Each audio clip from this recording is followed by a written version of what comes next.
Welcome to F007 Channel. Dukung terus F007 Channel dengan like, share, comment, and subscribe. Melanjutkan cerita berikutnya dari Battle Through the Heavens.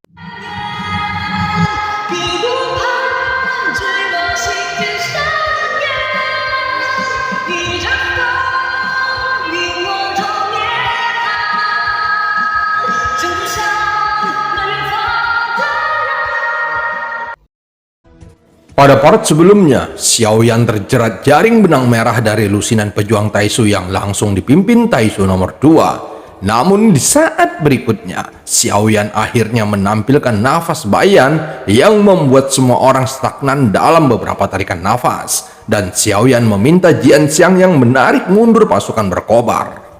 Kemudian cahaya dari nafas bayan menghilang. Dan pejuang Taisu masih mengandalkan metode sebelumnya untuk menangkap Xiaoyan. Aku telah meremehkanmu. Bahkan jika kamu ingin melarikan diri, kamu tidak dapat melakukannya. Selama kamu mengatakan yang sebenarnya dan menyerah pada Taisu, maka itu dapat menyelamatkan hidupmu. Suara nomor 2 kedengarannya lambat. Menurutnya, Xiaoyan yang dikepung sudah menjadi kura-kura di dalam guci dan tidak mungkin baginya untuk melarikan diri dari pengepungan mereka. Xiaoyan tersenyum ketika mendengar ini. Dengan lelucon di senyumnya, dia melihat para pejuang Taisu yang mengelilinginya, ditambah nomor 2 dan yang lainnya. Ada sekitar 1000 pejuang Taisu di sekitarnya. Dia menyapu pandangannya dan melihat semua pasukan berkobar telah mundur dan ada juga prajurit Taisu dalam jarak 10.000 kaki.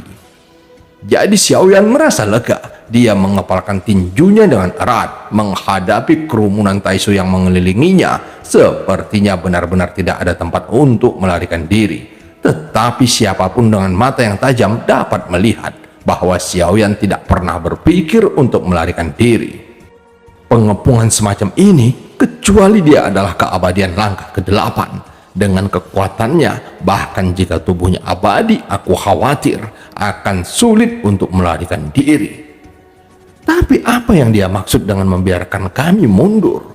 Mungkinkah dia mau meledakkan dirinya sendiri? Melihat situasi pertempuran, Jian Xiang yang benar-benar tidak tahu kartu truf seperti apa yang akan ditunjukkan Xiaoyan, dan serangan Jenderal Taisu yang dipimpin oleh nomor 2 mempersulit Xiaoyan untuk melawan. Meledakkan diri adalah pilihan terburuk, dan Jian Xiang yang tidak percaya bahwa Xiaoyan akan memilih meledakkan diri. Meskipun Xiaoyan tidak kuat, namun penampilannya tidak perlu dipertanyakan lagi. Jika bukan karena pertempuran kuno, permaisuri tidak akan mati, apalagi begitu banyak dewa abadi. Dan sekarang sumber daya telah dirampok oleh bajingan ini. Tidak heran semakin sedikit keabadian yang lahir di alam Suanyin. Kekuatan keabadian yang diserap kurang dari 1% dari sebelumnya. Belum lagi meningkatkan kekuatan dan bahkan mempertahankannya sangat sulit. Yang mulia permaisuri belum mati, dan jika kekuatan kita belum jatuh, itu bukan giliran sampah seperti Taisu untuk membuat masalah di alam Suanyin. Jian Xiang yang mengepalkan tinjunya dengan erat. Sebelumnya Taisu ini dapat ditusuk olehnya sendiri. Bagaimana bisa begitu sulit seperti sekarang? Dan dia merasa sangat tidak berdaya melawan situasi tersebut. Sambil berpikir, mata Jian Xiang yang terkunci pada Xiaoyan yang perlahan merentangkan tangannya di pengepungan. Perilaku aneh membuat semua orang dan nomor 2 mengerutkan kening hanya untuk melihat lengan terentang Xiaoyan dan 5 jari perlahan terbuka dan lotus api seukuran telapak tangan muncul di tangannya. Seluruh tubuh teratai api sebening kaca, dan itu sungguh luar biasa yang mengandung 3 warna yang saling terkait tetapi tidak kacau dan terlihat sangat indah. Lihat, bayi macam apa ini? Setelah Xiaoyan selesai berbicara, teratai api di telapak tangannya perlahan terbang keluar dan kilau yang dipancarkannya sangat mengesankan pada pandangan pertama, dan itu membuat semua orang ingin melihat harta karun seperti apa teratai api ini. Menyaksikan teratai api terlepas dari telapak tangan Xiaoyan dan kemudian bangkit melawan angin. Dalam sekejap, teratai api yang mengandung 3 warna membengkak hingga ratusan kaki. Pada saat ini, semua orang merasa ada yang tidak beres dan gelombang destruktif yang sangat kuat keluar dari teratai api. Nomor 2 tidak mundur. Semakin mendekati teratai api, semakin banyak sosok armor dewa palsu bereaksi dengan cara yang sama. Kuharap semua orang di Taisu akan menerima hadiah hebat ini. Xiaoyan berkata dengan serius, tetapi sudut mulutnya terangkat di detik berikutnya. Kamu sangat tampan, lebih tampan dari Yang Mulia Suzang. Permaisuri memandang Xiaoyan yang bibirnya terangkat, telapak tangannya yang putih ramping memegangi pipinya yang memerah. Dia tampak seperti seorang gadis muda yang telah ditawan oleh Xiaoyan. Pada saat ini, teratai api meroket, mengembang dengan kecepatan yang sangat cepat dalam sekejap. Melihat dari kejauhan, itu adalah teratai besar, menutupi orang-orang Taisu dalam jarak 10.000 kaki. Teratai api 3 warna mempesona dan sangat indah, dan keindahan ini naik dengan liar. Api 3 warna mulai terjalin dan bertabrakan. Saat ini, teratai api telah mencapai titik kritis. Cahaya lebih cepat dari suara, jadi semua orang melihat cahaya menyilaukan terlebih dahulu, sehingga mata semua orang ditutupi olehnya. Setelah cahaya tiba, terdengar raungan keras dan hantaman yang mengejutkan, seperti meteoroid yang menghantam bintang. Kekuatan yang mengejutkan tidak ada bandingannya. Bahkan suara ledakan tampak lapisan demi lapisan, dan itu terus bergema semakin keras. Dampaknya semakin mengejutkan dan kegilaan menyapu sekeliling. Setelah tabrakan, gelombang panas menyapu, bahkan mereka yang berada ribuan kaki jauhnya terlempar ke belakang saat ini. Gelombang panas dibungkus dengan kekuatan penghancur yang kuat, membuat semua orang harus mundur. Tingkat kekuatan destruktif ini bahkan melampaui cahaya penghancur kehampaan yang diledakkan oleh Dewa Taisu. Jian Xiang yang membuka matanya lebar-lebar, pupil matanya memantulkan seluruh api yang berkedip-kedip, dan otot kaku di wajahnya sudah menunjukkan keterkejutan yang tak terlukiskan di hatinya saat ini. Apakah benar ada nyala api yang begitu kuat di dunia ini? Jian Xiang yang hanya merasa bahwa jalan pedang adalah yang terkuat dan pedang itu dapat memotong makhluk abadi dan dewa.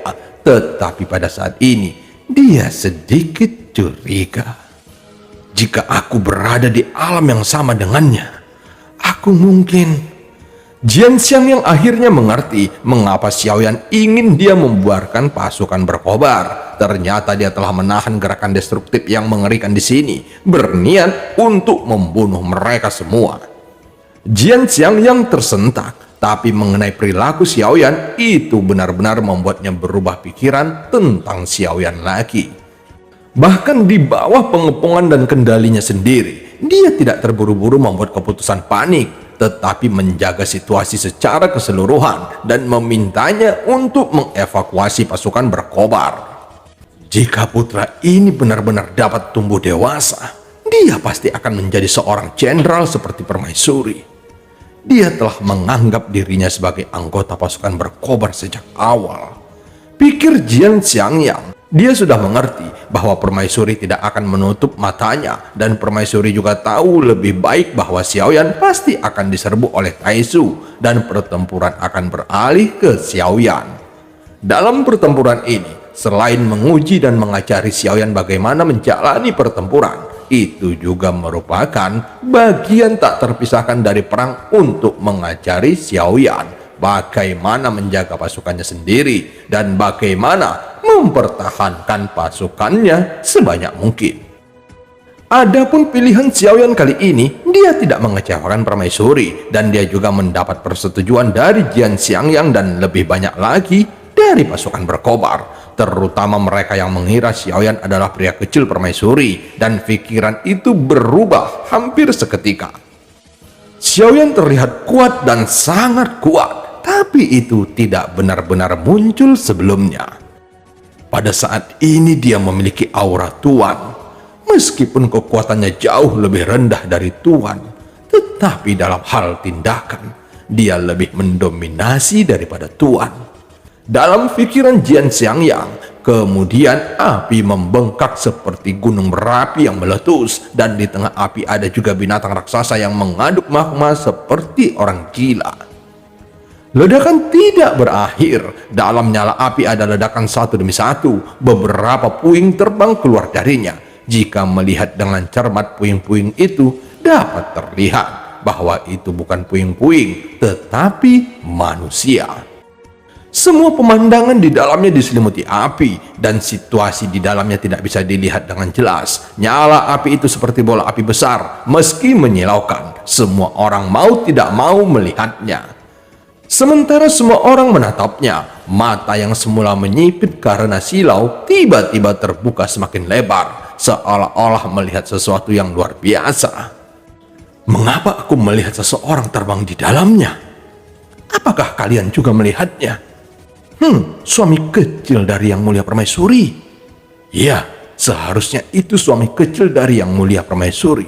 Suara terdengar dari kerumunan pasukan berkobar. Jika Xiaoyan mendengar nama ini, dia mungkin akan memiliki wajah yang cerah.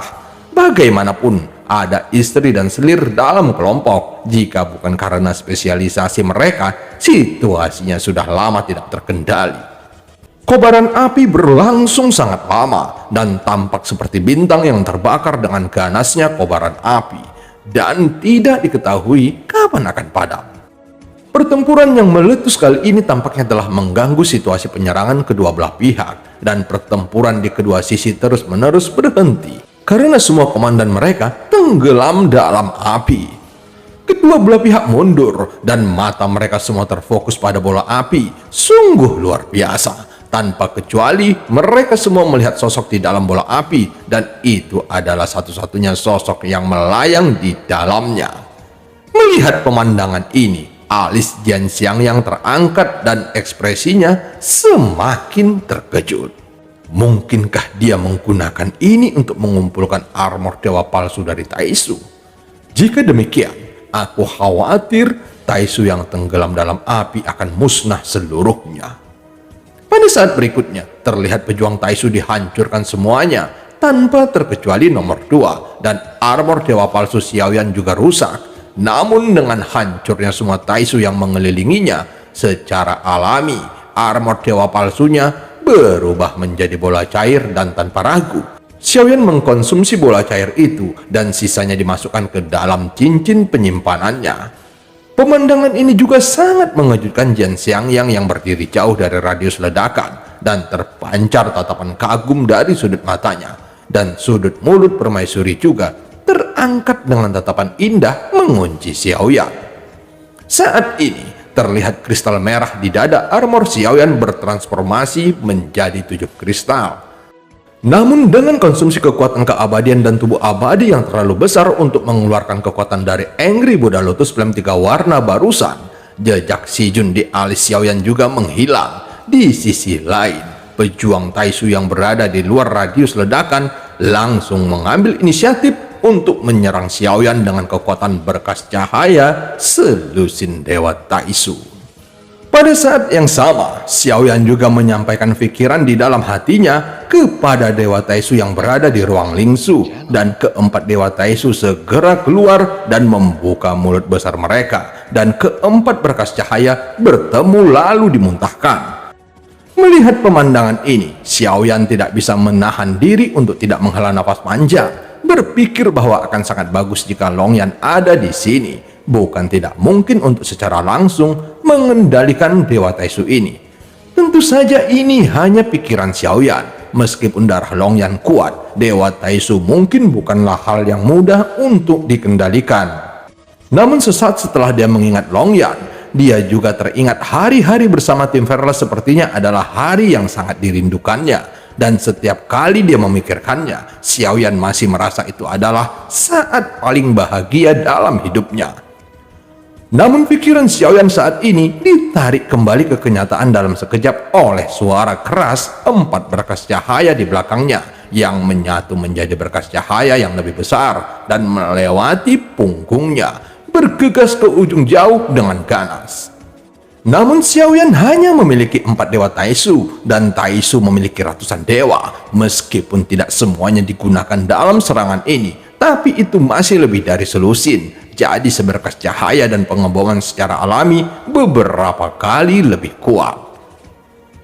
Melihat dari kejauhan, dapat dengan jelas terlihat celah antara kedua sisi. Dua berkas cahaya saling membombardir bersama di udara. Dan pemandangan ini mengejutkan semua pejuang Taisu. Pandangan mereka beralih ke empat dewa Taisu Xiaoyan. Jelas yang tidak pernah mereka duga adalah bahwa para dewa Taisu bahkan mengkhianati mereka.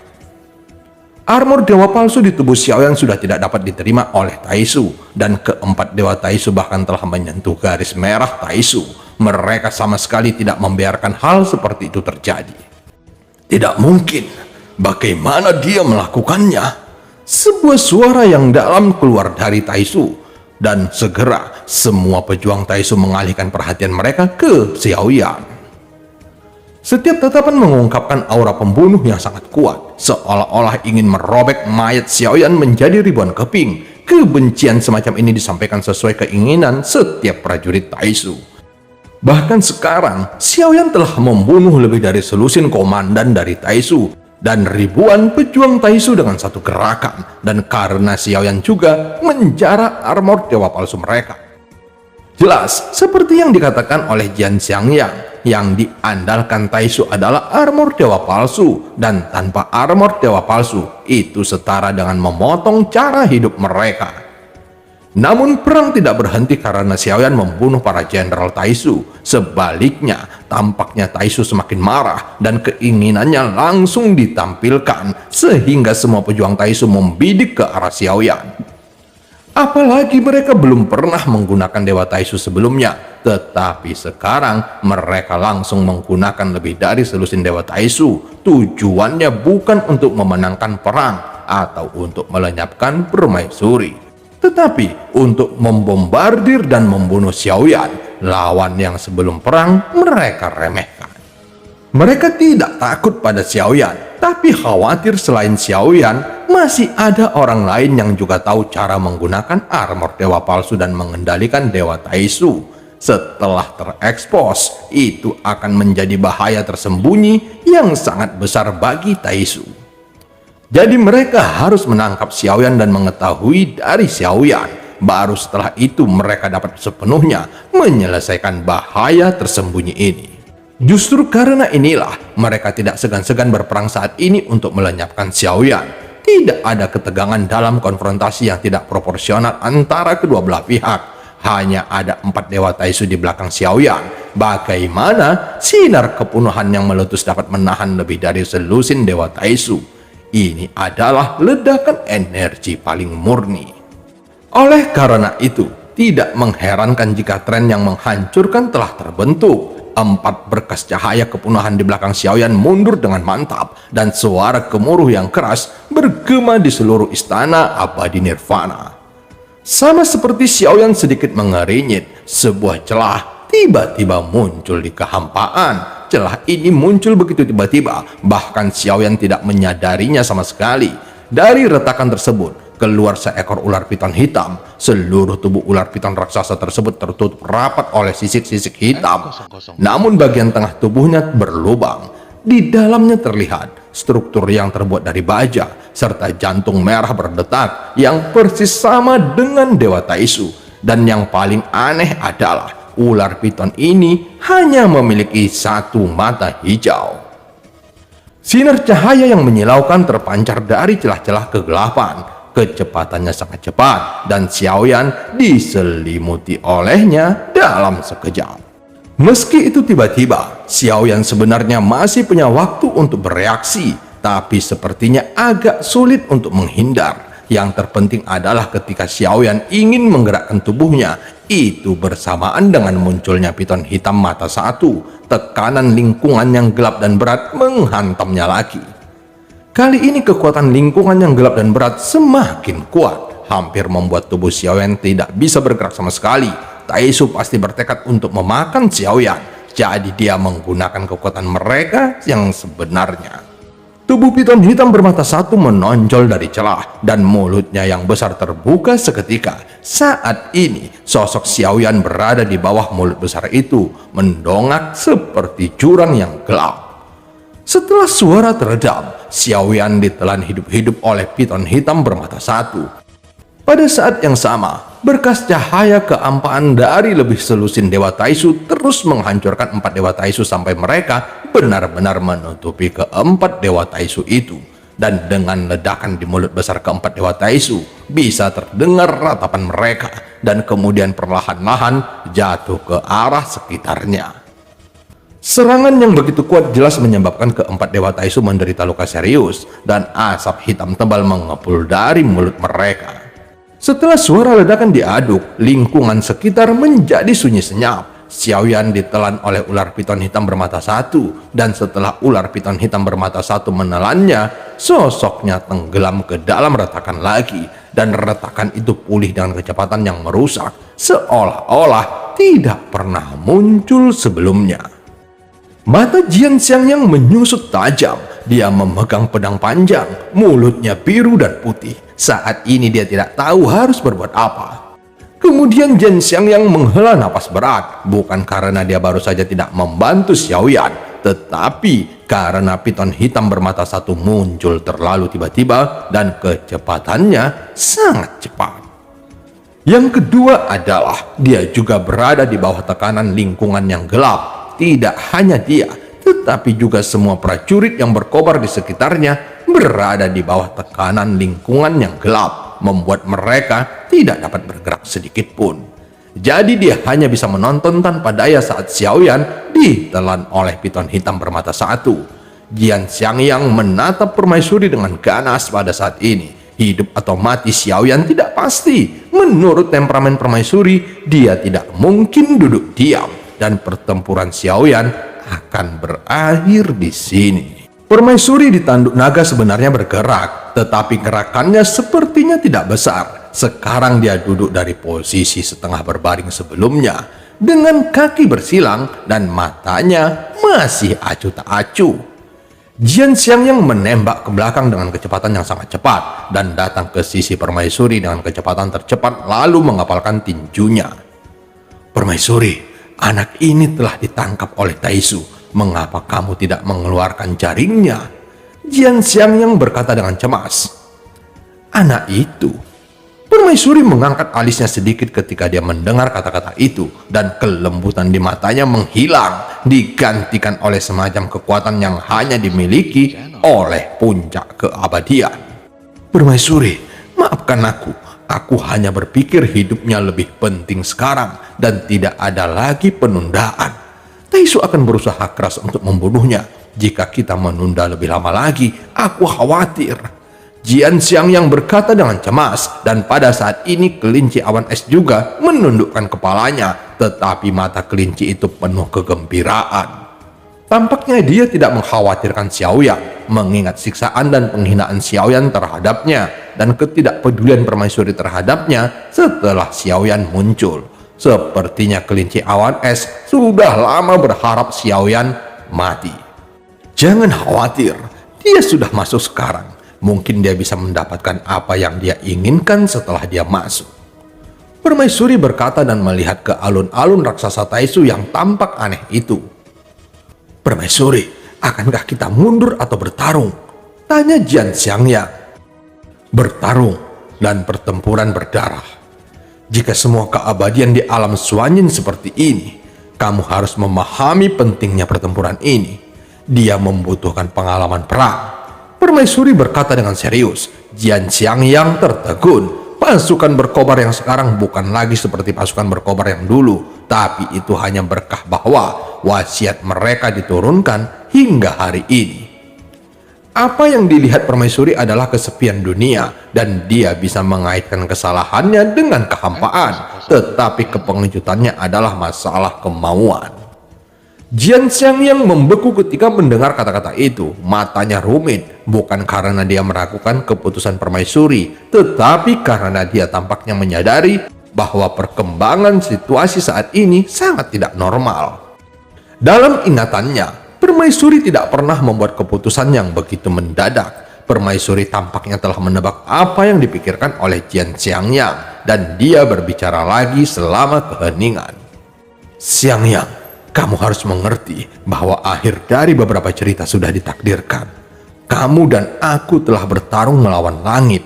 Kamu tahu bahwa tidak ada cara untuk mengubah banyak hal karena akhir akan datang. Lebih baik melakukan sesuatu yang berarti. Kata-kata permaisuri membuat Jian Xiangyang mengerti sepenuhnya. Kisah-kisah di mulut permaisuri bukanlah orang dan benda. Ceritanya adalah dunia, dan akhir juga merupakan akhir dunia. Apa yang dikatakan permaisuri adalah pembentukan kehidupan yang mapan di alam Suanyin. Permaisuri, apakah benar alam Suanyin hanyalah keberadaan yang salah? Permaisuri tersenyum ketika mendengar kata-kata itu, lalu dengan lembut menggelengkan kepalanya. Bisakah semua orang menjadi pembudidaya pedang? Tanya permaisuri. Jian Xiangyang berpikir sejenak dan menggelengkan kepalanya. Bahkan jika mereka bisa menjadi pembudidaya pedang, berapa banyak orang yang bisa menjadi master pedang? Lanjut permaisuri. Untuk menjadi pendekar pedang, hanya ada 1 dari 1.000.000 orang. Jawab Jian Xiangyang, dan permaisuri mengangguk puas. Ya, kita adalah peluang, tetapi kita tidak berhasil, tetapi kita juga tidak gagal. Ini adalah akhir dari cerita, tetapi ini bukan yang terbaik. Selesaikan saja misi terakhir, kata permaisuri perlahan, dan Jian Xiangyang terdiam karena tahu yang diucapkan permaisuri kepadanya sudah menjadi tahu surga. Ini adalah level yang seharusnya tidak dia sentuh. Jian Xiangyang akhirnya mengerti bahwa permaisuri telah melihat akhir dari awal, dan dia memiliki beberapa keraguan. Jian Xiangyang tersenyum masam. Itu adalah karena ketidaktahuannya. Tentu saja dia tidak menyalahkannya. Lagi pula hanya permaisuri yang dapat melihat jalan surga di seluruh alam Suanyin. Berapa banyak waktu yang tersisa di alam Suanyin? Tanya Jian Xiangyang. Ketika dia pergi, permaisuri menjawab, dan arti dari dia di mulutnya jelas mengacu pada Xiaoyan. Tapi sekarang hidup dan mati Xiaoyan masih belum pasti. Tetapi permaisuri tampaknya dapat menyimpulkan bahwa Xiaoyan pasti tidak akan mati. Mata Jian Xiangyang sedikit terpaku ketika dia mendengar kata-kata itu. Tidak ada ekspresi di wajahnya, dan dia tidak tahu apakah dia bahagia atau sedih. Tapi mungkin karena emosi batinnya terlalu rumit sehingga dia mati rasa. Kita harus berkorban. Jian Xiangyang mengepalkan tinjunya. Alam Suanyin bukanlah dunia nyata yang lahir, tetapi dunia sekunder tempat sensi lahir karena kesalahan. Kita seharusnya tidak ada sejak awal, tapi kamu tidak perlu membayangkan itu. Suanyin tidak akan menghilang jika sensi masih ada di sana. Permaisuri berkata, melihat penampilan Jian Xiangyang, dia mungkin berpikir terlalu serius. Suanyin tidak akan menghilang. Berarti permaisuri. Jian Xiangyang bingung lagi. Suanyin akan memberikan segalanya untuk sensi. Kemudian Suanyin akan mengantarkan sumber daya musim dingin yang panjang. Dan jika dapat berkultivasi ke tempat tertinggi, itu hanya akan sampai tingkat Dausian. Permaisuri mengangguk. Dausian? Jika demikian, alam Suanyin akan dihancurkan. Itu tidak akan mampu menahan invasi apapun, dan umur makhluk juga akan sangat berkurang. Jian Xiangyang tersenyum kecut, dan hasilnya masih sangat buruk. Ini adalah satu-satunya pilihan Suanyin, dan kita hanya dapat membantu sensi dengan pilihan ini. Jika sensi kalah dari Taisu, maka alam Suanyin akan hancur total. Kekuatan Taisu bukanlah sesuatu yang dapat dilawan oleh alam Suanyin. Sekarang kita menghadapi kelompok Taisu ini yang hanya tim pinggiran. Mereka datang untuk menjarah sumber daya dan bukan kekuatan utama perang yang sebenarnya. Begitu perang antar dunia dimulai, itu akan menjadi konsumsi sumber daya yang gila. Yang bisa kita berikan kepada sensi hanyalah sumber daya, bukan pilihan untuk bertaruh dengan kemenangan sensi. Permaisuri melanjutkan, dan tidak perlu menyimpan hal-hal rahasia ini karena itu terkait dengan makhluk di seluruh alam Suanyin. Jian Xiang yang memiliki hak untuk mengetahuinya, dan pada saat yang sama, permaisuri juga ingin agar Jian Xiang yang memahami apa yang sedang terjadi sekarang. Setelah mendapat jawaban dari permaisuri, Jian Xiang yang mengerti mengapa permaisuri seperti ini. Tapi harapan disematkan pada dewa petarung. Bahkan jika dia adalah reinkarnasi dari yang tertinggi, dia tetaplah dewa petarung. Ini adalah fakta yang tidak dapat diubah. Lanjut Jian Xiangyang, dan permaisuri tersenyum ketika mendengar ini. Karena bahkan Sensi dipercayakan kepadanya, bagaimana mungkin kita tidak mempercayainya? Dan aku sangat menyukainya. Permaisuri sepertinya memikirkan Xiaoyang dengan senyum lembut di wajahnya dan dengan cahaya bintang di matanya. Permaisuri, apakah kamu yakin tidak bertindak berdasarkan emosi? Jian Xiangyang tidak menghindar darinya. Aku selalu bertindak berdasarkan emosiku. Apakah kamu baru mengetahuinya setelah mengikutiku begitu lama? Xiangyang, ini sangat berbeda denganmu. Mungkinkah kamu dikendalikan oleh Taisu? Canda permaisuri, dan Jian Xiangyang segera tersenyum kecut dan merasa terlalu tidak bisa diandalkan. Xiaoyan hanyalah dewa petarung. Tanpa pasukan berkobar dan permaisuri, tidak mungkin dia muncul di sini. Bahkan jika dia memiliki kartu trup yang tak terhitung jumlahnya dan kekuatan bertarungnya cukup sengit, itu masih belum cukup untuk mengubah kemenangan sebuah perang. Setidaknya dengan kekuatan Xiaoyan saat ini masih jauh dari mampu mengubah situasi perang. Tidak mungkin. Bahkan jika aku mati, aku tidak akan dikendalikan oleh Taisu.